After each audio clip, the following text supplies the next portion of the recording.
So maybe you're considering converting a garage into a living space. What are the pros and cons you should consider? Here in the Bay Area, land is its premium, and a lot of homes that's on the small size because they were constructed in the 50s and 60s when people didn't need a lot of space. So garage would be another way to create more living space. Is it worth it? Today we're going to go into the pros and cons of converting your garage into a living space. So let's talk about some of the advantages, some of the pros of converting a garage. It's an increasingly popular house hacking ways for a lot of Bay Area homeowners because let's face it, we live in a premium real estate market and there's not enough housing to supply the demand of people who are working and living here and potentially moving out here. Many of the cities here in the Bay Area are encouraging homeowners to build accessory dwelling units, and they are making the rules more and more friendly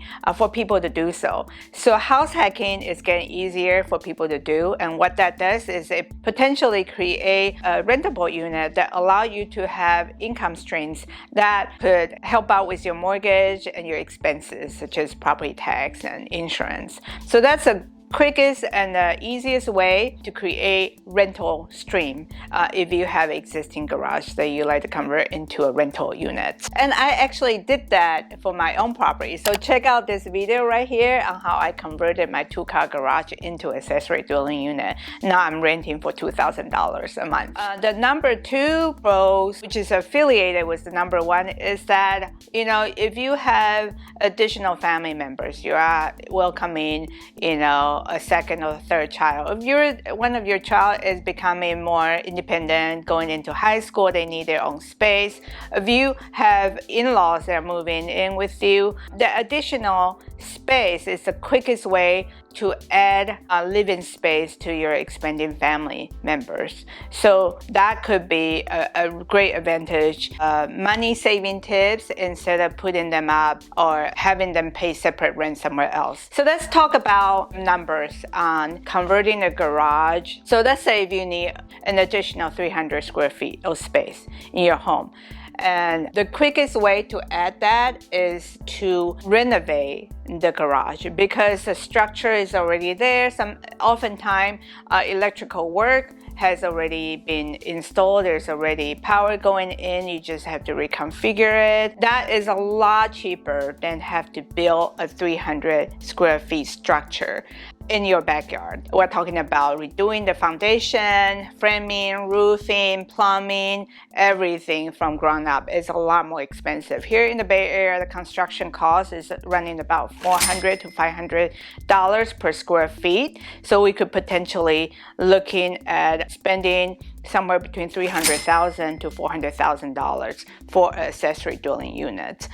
But if you convert existing garage, you are looking at almost half or a third of that budget, even with permit, even with all the renovation, all the finish work. At the end of the day, it's cheaper to add a living space in the existing garage other than recreating one from ground up. Number 3 advantage of having an accessory dwelling unit is that when you are ready to sell, this will increase desirability of your property because it gives potential buyer another option of separate space.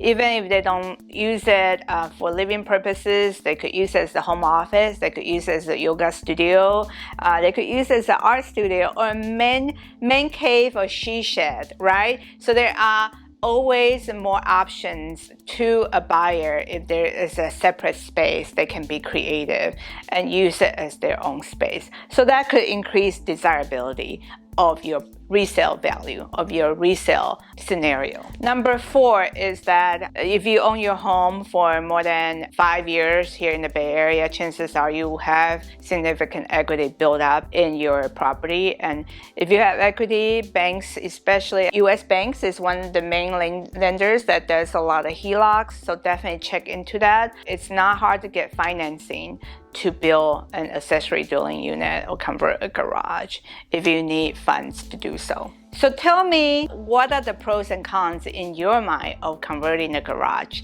Drop me a comment below and let me hear your thoughts on that. So let's talk a little bit about the disadvantages of having a converted garage. Number one, we don't see a direct correlation of having a converted garage in an increase in resale value. I think it increases the desirability, naturally allow people more options, but there's what dictates pricing has a lot to do, also has a lot to do with upgrades of the main structure, has a lot to do with location of the home, street locations, all of that factor kind of play into home value.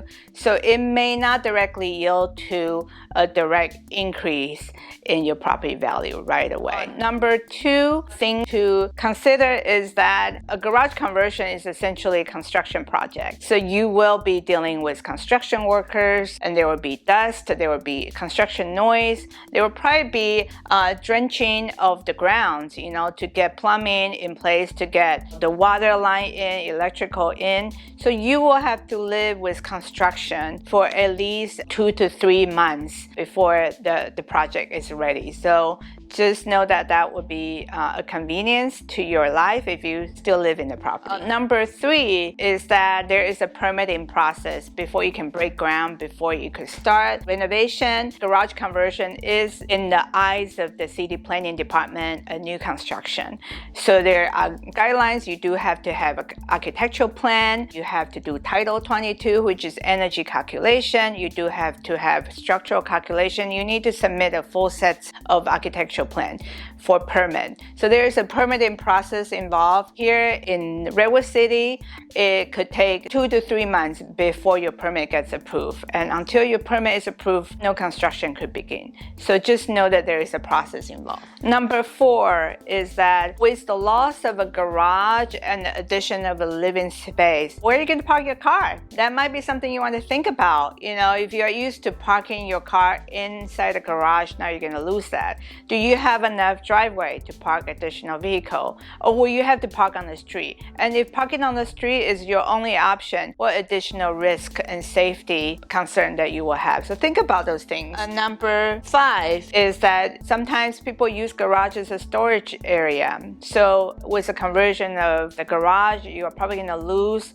a storage area. Could you have additional space for a storage shed to be built somewhere else on the lot? Or would you want to partition the garage into a smaller storage area with a living space? So those are the things to kind of consider. Now you know the pros and cons, in my view, of converting a garage. I created a video right here on the recent garage conversion I did to my own property. So check that out and let me know what you think about my garage conversion.